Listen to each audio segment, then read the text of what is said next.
মানুষ দুই পা পিছনের দিকে পিছায়, চার পা সামনের দিকে আগানোর জন্য।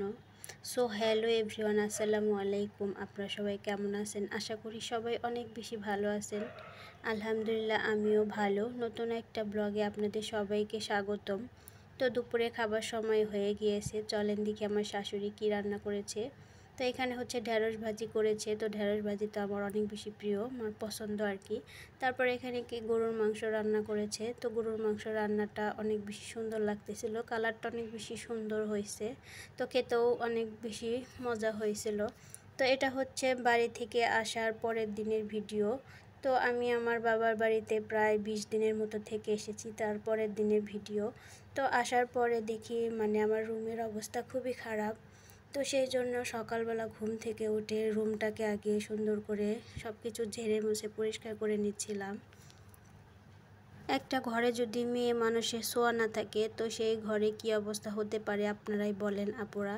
তো যাই হোক, সকাল থেকে আমি সব কিছু সুন্দর করে গুছাতে গুছাতে একদম দুপুর হয়ে গেছে। তারপরে আর কি দুপুরবেলা সব কিছু সেরে গোসল টোসল করেই তো দুপুরবেলা খাবারের সময় হয়ে গেছে। তো খাবারের দিক দিয়ে আমার শাশুড়ি রান্না করে নিয়েছে। তো বললামই তো কী কী রান্না করছে। তো তারপরে আমি এখানে কিছুটা আর কি সালাদ কেটে নিলাম আর লেবু কেটে নিলাম।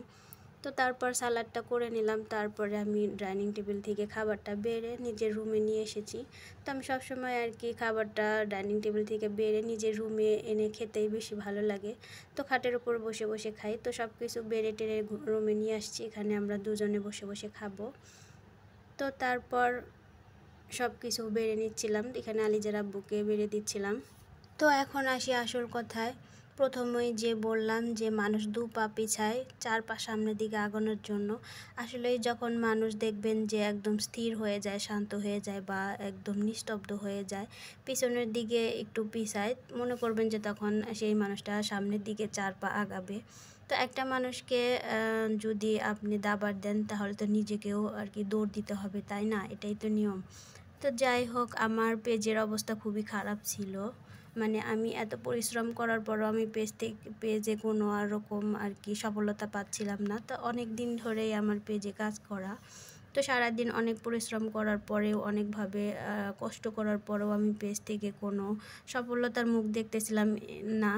তো সেই জন্য আমার মন মানসিকতা অনেক বেশি খারাপ হয়ে যায়। আমি একদমই পেজের প্রতি একদমই দুর্বল হয়ে পড়ি, একদম আস্থা হারিয়ে ফেলি, এরকম অবস্থা। তো এই অবস্থা আমার মনে হলো। তারপরে মেন্টালি একটু ডিস্টার্ব ছিলাম, আমার একটু সমস্যার কারণে আমি আসলে পেজে একদম টোটালি অফ করে দেই। কোনো ভিডিও কোনো কিছুই আমি একদমই কন্টিনিউ করি না। ভাবলাম যে কিছুদিন একটু স্টপ থাক, তারপরে থেকে কাজ করা শুরু করব। তো যাই হোক, আমি প্রায় 1 মাসের মতো পেজে কোনো কাজ করি নাই। তো একদমই রিচ ডাউন হয়ে গেছে, পেজের অবস্থা একদম 12টা বেজে গিয়েছে। তো ইনশাল্লাহ এখন থেকে আবার নতুন করে শুরু করব, একদম পুরা দমে শুরু করব। যা যা করা দরকার পেজটাকে গ্রো করার জন্য, মনিটাইজেশন করার জন্য সব রকম চেষ্টা করব।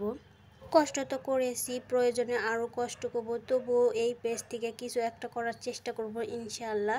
এই জন্য বলেছি যে মানুষ যখন দুই পা পিছনে পিছায়, চার পা সামনের দিকে আগানোর জন্য। তো এই পেজ নিয়ে আসলে অনেক বেশি প্রবলেমে ছিলাম, জানি না কিছু করতে পারবো কি না। তবে ইনশাল্লাহ চেষ্টা একদম 100-এর উপরে যদি কোনো কিছু থাকে সেটা করার চেষ্টা করব আর কি ইনশাল্লাহ। সবাই আমার জন্য দোয়া করবেন, আমার পেজের জন্য দোয়া করবেন, সবাই আমাকে একটু সাপোর্ট করবেন। আপনাদের সাপোর্ট পাইলে অবশ্যই আমি আরও কিছু দূর আগিয়ে যেতে পারবো। এই জন্য আর কি কথাগুলো বলা। কথাই আছে, সবুর মেয় ফেলে ধৈর্যের ফল মিষ্টি হয়। শেষের হাসিটা অবশ্যই আমি হাসবো, সেই হাসাটার অপেক্ষায় আছি। তো আজকের ভিডিওটা এই পর্যন্ত। সবাই ভালো থাকবেন, আল্লাহ হাফেজ।